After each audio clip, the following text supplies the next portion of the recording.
To continue, in Sweden, there are so many radio stations funded by the government. P1, strange names, right? P1. P1 is a talk radio station. P2 is music, which includes classical, modern art, folk. P3 is a young channel, they call it. They're actually saying this is for young people. It's pop music. P4 is national adult.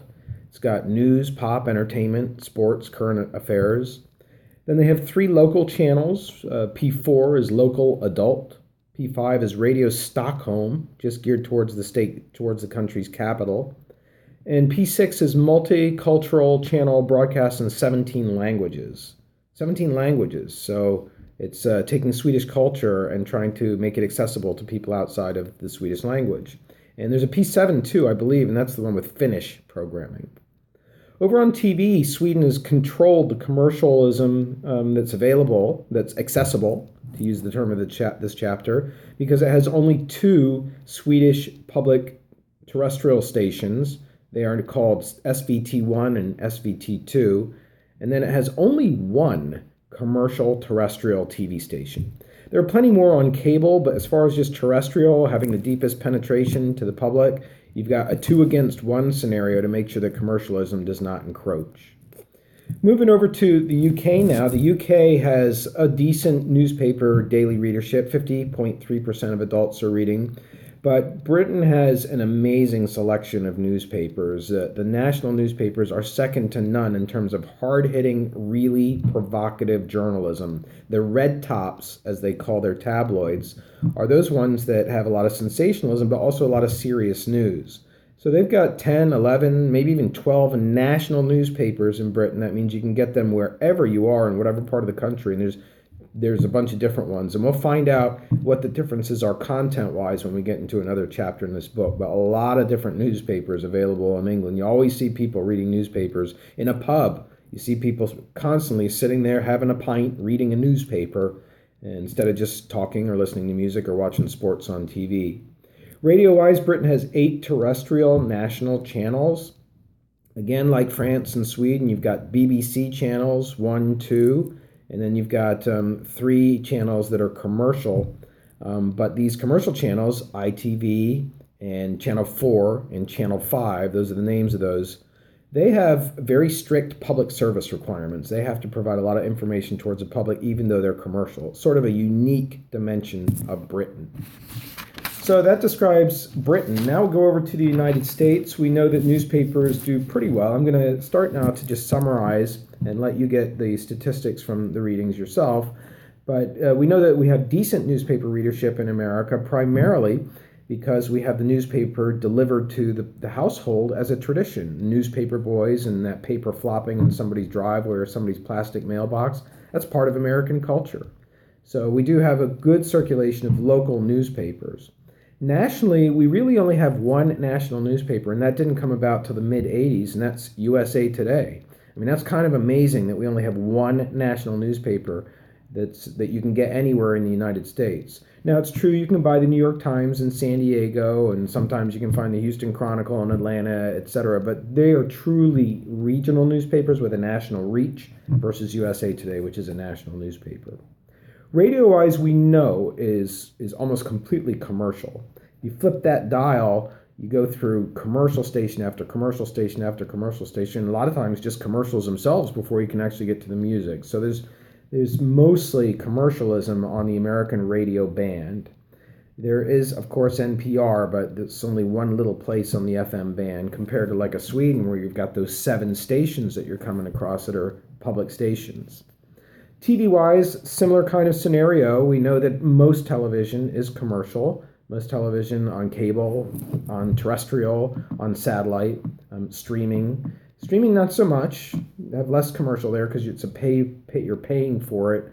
You know, and to go back to last chapter's concept, it's a subscriber model that you're using for cable and Netflix, and so you don't have as much of a need for advertising. Looking at Mexico, Mexico has a tremendous availability of national newspapers, but the funny thing is hardly anybody is reading them. And if you buy a newspaper in Mexico, usually you pass it around to your friends, and nobody really buys one. Everybody's reading everybody else's newspaper. But the reason for that, as we found out in financing, is that Mexico has a lot of money coming to it from Mexican newspapers have a lot of money coming from the Mexican government. The government takes out ads in its newspapers. And so they count on that source of funding to be able to produce newspapers. And that also means later on that we'll find out that Mexico newspapers are very tight with their readership numbers because they don't want the government to find out that there's not as many readers as they think. At any rate, lots and lots of newspapers in Mexico, and very political too. Radio-wise, radio and TV, much like the United States, very commercialized. The main difference that we'll find out later is there's a lot of American programming in Mexican television and a little bit on radio.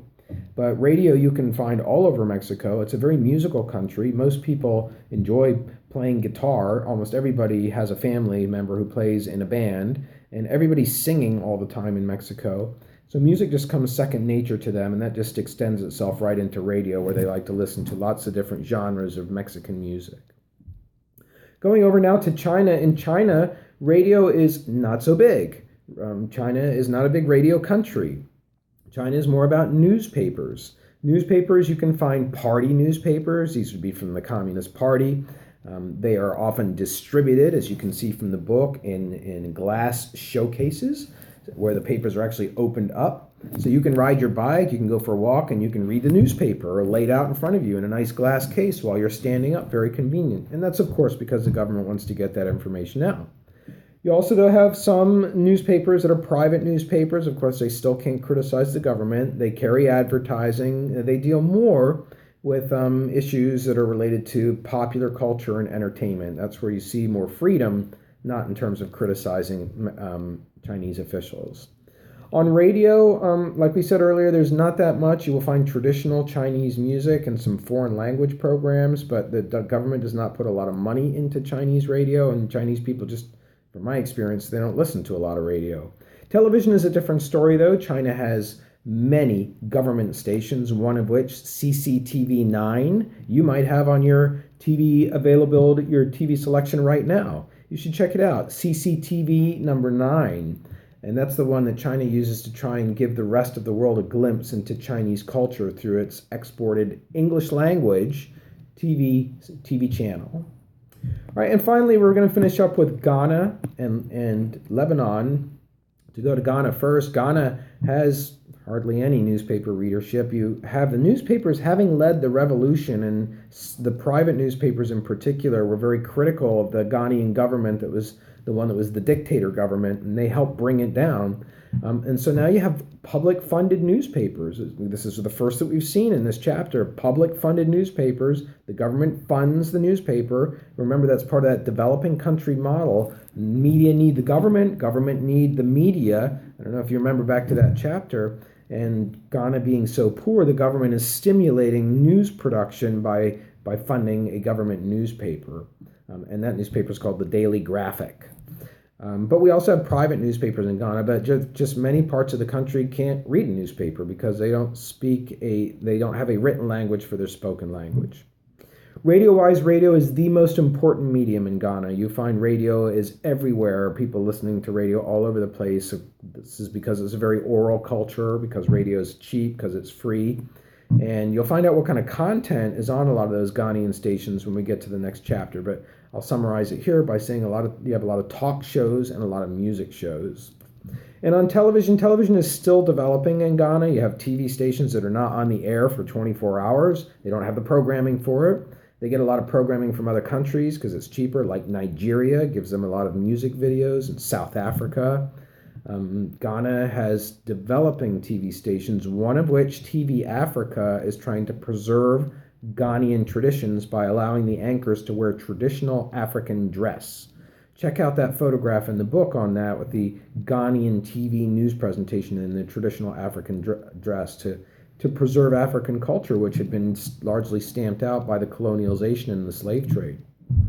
And then we go into Lebanon. In Lebanon, you have a lot of newspapers that are produced, but that's because they are sort of sponsored. Like a company will rent space, that's how they refer to it, in a newspaper for a year at a time.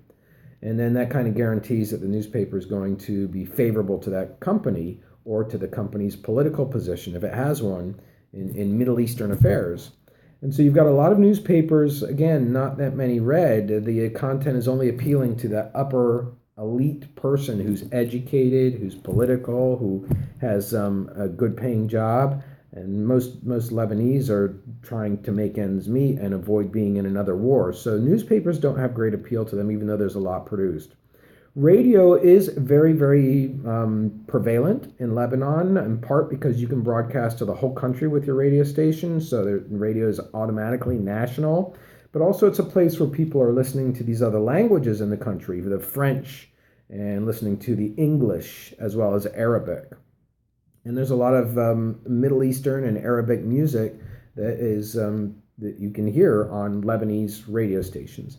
TV stations, sort of like Ghana, they're not as fully developed. TV and accessibility to TV is, again, you don't have stations on the air all 24 hours.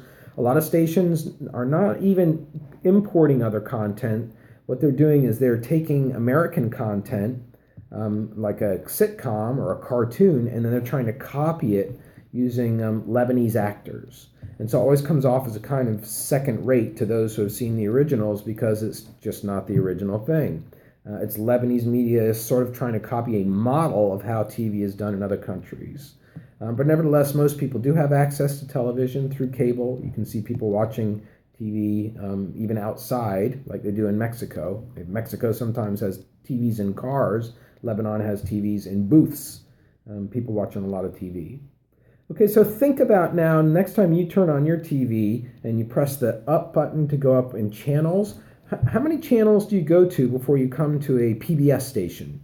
You've gone to probably 10 or 11 before you hit that PBS station. So you've had 11 or 10 commercial stations to choose from, and you might be more likely to do that because they're presented to you first before you get to the public station. Versus in Britain, when you turn on the TV, the first channel is a BBC channel, the second channel is a BBC channel, another one, third channel is the commercial, fourth channel is the commercial channel, fifth channel is the commercial channel. So where are you going to stop? You know, it has a lot to do with your media habits, accessibility. And that'll wrap up this chapter. Have a great day.